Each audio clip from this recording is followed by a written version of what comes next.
नमस्कार.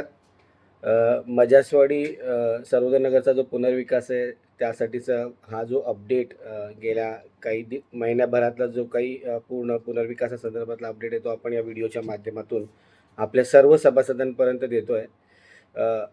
कालच्या दिवसातच 95A ची नोटीस जी 22 लोकं आहेत त्यांना सर्व्ह करण्यात आली आहे म्हाडाकडून. त्या अगोदर आपण जे अनेक प्रयत्न केले, ज्यात आपण म्हाडाच्या सीईओना भेटलो, त्याच्यानंतर एकनाथ शिंदे साहेबांना भेटलो. त्याचप्रकारे हायकोर्टातनं आपण ऑर्डर मिळवली, ज्यात जी काही कारवाई झाली पाहिजे ती म्हाडाला डायरेक्शन्स पण दिल्या गेल्या. आणि त्यानंतर म्हाडामध्ये देखील आपल्या स्थानिक खासदारांसोबत एक मीटिंग झाली. तर अशा अनेक गोष्टी गेल्या काही महिन्याभरात घडलेल्या आहेत. तर आजच्या ह्या व्हिडिओमध्ये आपण प्रयत्न करू या सगळ्या गोष्टींची सविस्तर माहिती आपल्या सर्वांपर्यंत देऊ.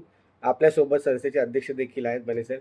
तर मला वाटतं बनेसाहेब, सर्वात प्रथम आपण जी म्हाडामध्ये हिअरिंग झाली त्यात आपल्याला अपेक्षा होती की आपण जी कोणती भूमिका मांडली त्यातनं आशा हीच होती की आज प्रोजेक्ट पूर्ण एका चांगल्या दिशेला चालला आणि कुठेतरी आता ही जी 22 लोकं जी अडचण होत आहेत ते लवकरात लवकर त्यांच्याबद्दल एक न्यायनिवाडा व्हावा आणि त्यातून पुढील प्रोजेक्टची वाढ झाली पाहिजे. तर नमस्कार. आता तू सांगितल्याप्रमाणे म्हाडाने कालच 95A ची जी ऑर्डर आहे, ती नोटीस आहे, 7 दिवसामध्ये ती घरं खाली करायची आहेत अशा पद्धतीची नोटीस या 22 लोकांना काढलेली आहे. खरं तर खूपच उशीर झालेला आहे. 6 महिन्याचा विलंब झालेला आहे या 22 लोकांमुळे. हा प्रोजेक्ट 6 महिन्याने पुढे जाणार आहे. 6 महिने लोकांना घरभाडं भेटलेलं नाही आणि अशा परिस्थितीत चालू झालेला प्रोजेक्ट पुन्हा अडथळा आलेला आहे आणि त्याची आता म्हणजे त्याचं निवारण होणार आहे.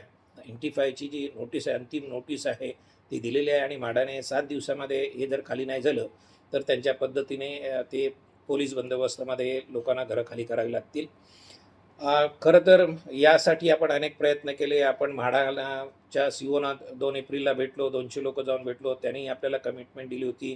त्यानंतर एकनाथ शिंदे साहेबांना मी स्वतः भेटलो होतो. आम्ही 4 लोकं भेटलो. त्यांनी VPना तसे लेखी निर्देश दिले होते.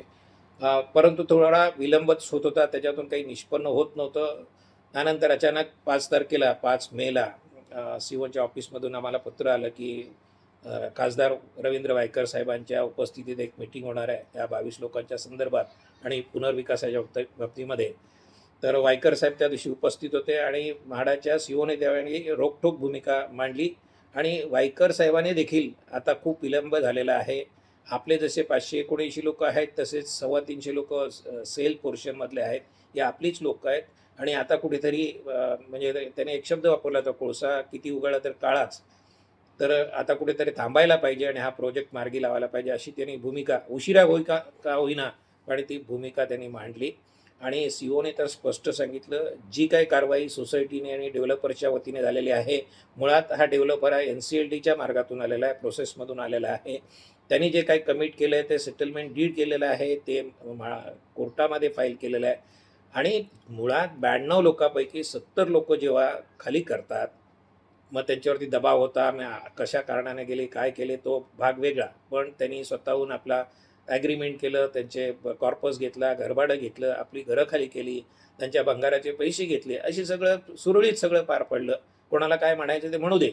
पण असं असतानासुद्धा या 22 लोकांनी या प्रोजेक्टला वेठीस धरलं आणि ते वेळोवेळी वायकर साहेबांकडे बैठका घेत होते. त्या 6 महिने ही भूमिका घ्यायलासुद्धा वायकर साहेबांनी 6 महिने लावले. त्यानंतरसुद्धा आता ही 5 मेला मीटिंग झाली. त्याच्यानंतर त्याचे मिनिट्सही आलेले आहेत. त्याच ठिकाणी ठरलं की आता आपण प्रोजेक्टला जायचं आहे. तरी देखील या 22 लोकांनी स्वतःहून कुणी येऊन पुढे की आम्ही खाली करायला तयार आहोत असं बोललेलं नाही.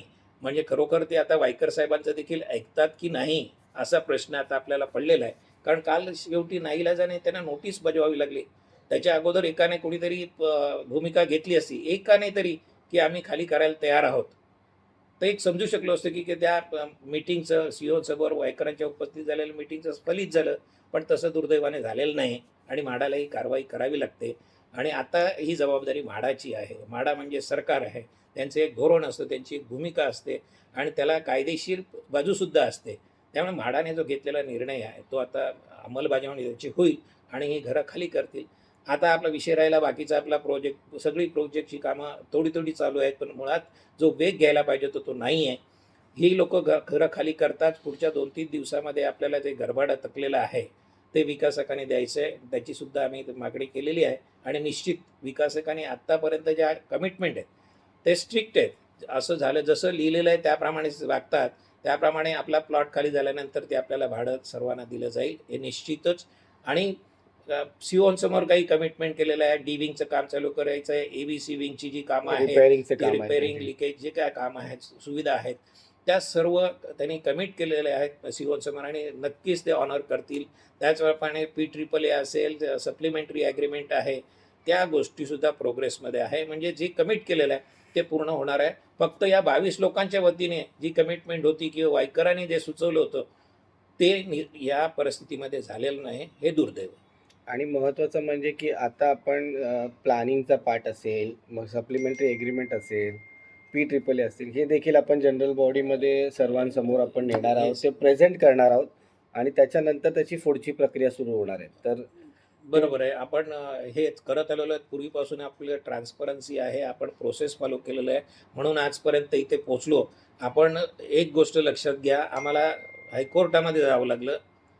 म्हाडाची ऑर्डर काढण्यासाठी हायकोर्टामध्ये जावं लागलं आणि आमच्या या कार्यतत्परतेमुळे हायकोर्टाने सुद्धा ही गंभीर बाब लक्षात घेऊन 8 दिवसामध्येच निर्णय दिला.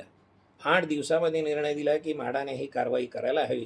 आणि आपल्याला सगळ्यांना जे हजर होते सीओकडे, ते सीओने बजावून सांगितलं की आमच्याकडे हायकोर्टाची ऑर्डर आहे आणि कोर्टाच्या ऑर्डरचा कंटेम्प्ट किंवा कोर्टाचं अवमान मला करायचा नाही. माझ्या कोणत्याही अधिकाऱ्याला कोर्टासमोर उभं राहावं लागू नये, अशा पद्धतीने मला कामं करायचं. जर तुम्ही सहकार्य केलं तर ठीक आहे, नाहीतर म्हाडा आपापल्या पद्धतीने जे काय कारवाई आहे ती करावी लागणार. हे वायकरांच्या उपस्थितीत म्हाडाच्या सीओने त्यावेळी तिथे सांगितलेलं आहे. त्यामुळे अजूनही कोणाला भ्रम असेल, जर म्हाडाचे सीओ सांगत असतील, ते एक IAS ऑफिसर आहेत, सरकार आहे, ते एवढ्या त्या सगळ्या त्यांच्या ऑफिसर असतील, आपण सगळे इथे एवढं पब्लिक असो, वायकर साहेब असो, त्यांच्या साक्षीने त्यांच्या समोर हे सांगत असताना त्याला काहीतरी किंमत असेल, त्याला काहीतरी वेटेज असेल. मग त्या अपरोक्ष आपल्याकडे काही विद्वान मंडळी असतील आणि त्याला काही फाटे फोडायचे प्रयत्न करत असतील, ते चुकीचं आहे. त्यांनी समजून घ्या की ही प्रक्रिया म्हाडा आता आपल्या पद्धतीने पूर्ण करेल.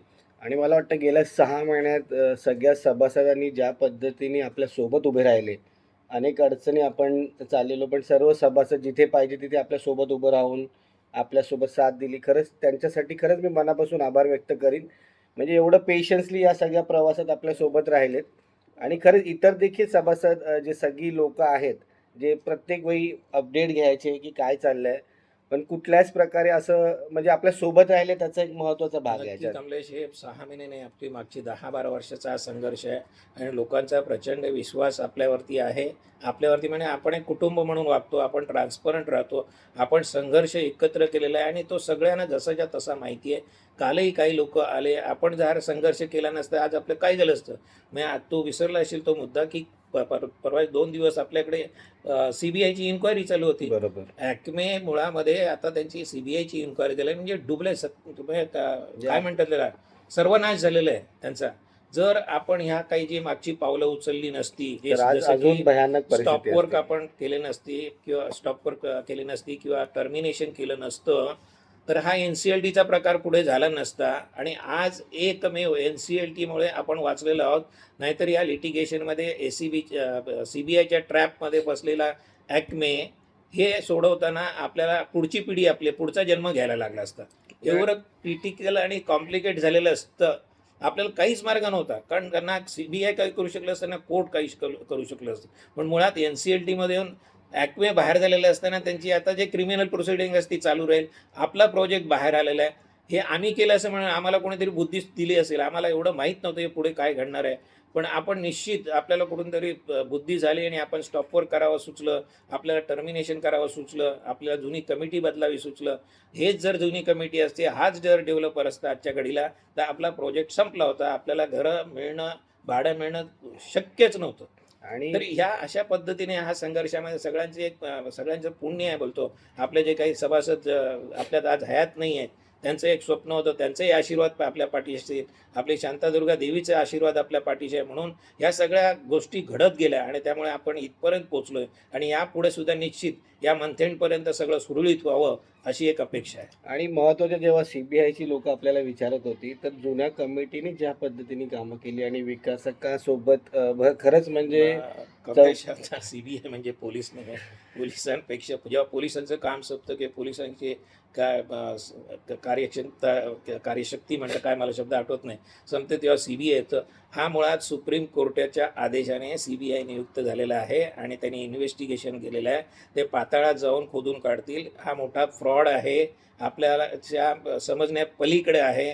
आणि ज्या पद्धतीने तो आपली इन्क्वायरी झाली, म्हाडाच्या अधिकाऱ्यांची इन्क्वायरी झाली, सगळे 30-35 लोक सेलची लोक होती आणि विकासक, सप्लायर, कॉन्ट्रॅक्टर, ज्या पद्धतीने ते चालू आहे याच्यामधून ज्याने फ्रॉड केलं, ज्याने या फ्रॉडला मदत केली, कुठल्याही प्रकाराने केली असेल, त्या सगळ्यांचे न करता ते जे सगळं काय आहे ते इथल्या इथं त्यांना ते भोगावं लागणार आहे. त्याच्यामध्ये आपल्याला पडायचं नाही, कारण ती प्रोसेसमध्ये आहे, का न्यायालयीन प्रक्रिया आहे, ती त्यांच्या पद्धतीनं होईल.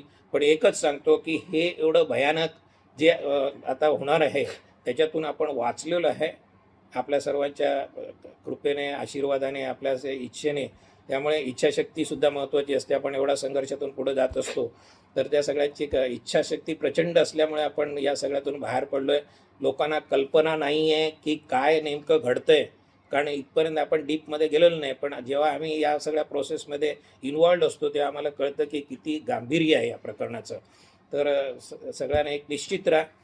आणि या सीबीआयमुळे आपल्या प्रोजेक्टवर कोणतीही अडचण येणार नाहीये हे आम्ही स्पष्टपणे समजून घेतलेलं आहे. ज्यांनी फॉल्ट केलेलं आहे, ज्यांनी फ्रॉड केलेलं आहे त्यांची सुटका नाही, पण आपण सुटलेलो आहोत. आपल्या प्रोजेक्टला काही अडचण नाही.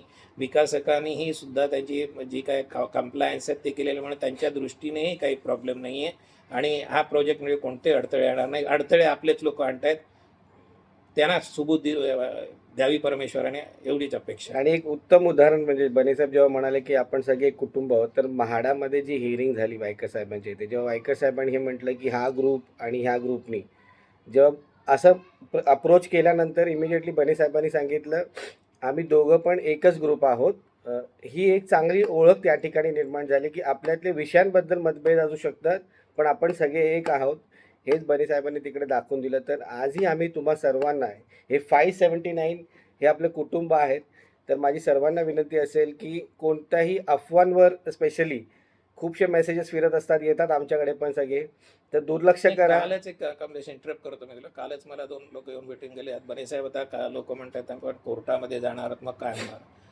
6 महिने लोकांनी प्रोजेक्ट थांबवला, काय झालं, आपला प्रोजेक्ट पुढे 6 महिने गेला, आपल्याला भाडं मिळालं नाही. पण आता म्हाडाने निर्णय घेतलेला आहे आणि असं कुठलंही कोर्ट नाही जे म्हणेल की 4% लोकांचं म्हणणं बरोबर आहे आणि 96% लोक चुकीची आहेत किंवा जी प्रोसेस चुकीची आहे, NCLT चुकीची आहे, असं कुठलंही कोर्ट म्हणणार नाही. तर ज्यांना काही अफवा पसरवायची असते त्याला कोणाला कोर्टात जायचं, प्रत्येकाला अधिकार आहे कोर्टात जाण्याचा, सगळा चॅलेंज करण्याचा सगळ्याचा अधिकार आहे. तर आता चॅलेंज त्यांनी करायचं म्हणजे ते म्हाडाच्या ऑर्डरला करायचं आहे.